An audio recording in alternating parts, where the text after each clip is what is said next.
Hi, today we're going to teach you on how to make a Gmail account without a phone number. Before we start, please don't forget to like and subscribe.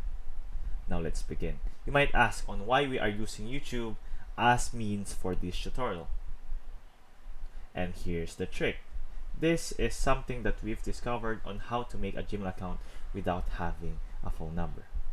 Please, first tutorial or first step is to make sure that you are using an Android phone or an Android phone. And after that, go to YouTube and go to switch accounts. After that, click on the plus button, and from there, wait for this section to pop up.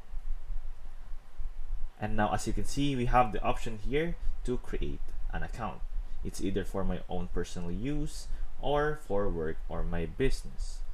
Click for my personal use, and from there, simply input a name. Let's try this one. Put in the month or your birthday.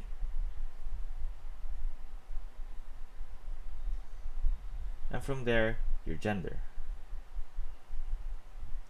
Now, you have the options to choose your Gmail address.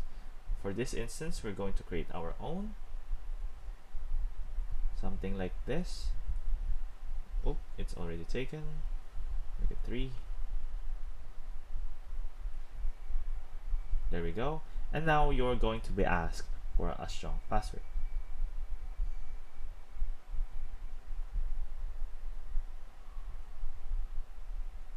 And after that, as you can see, you have already created the account, even though that you don't have a mobile number. I hope this video helped, and thank you for watching.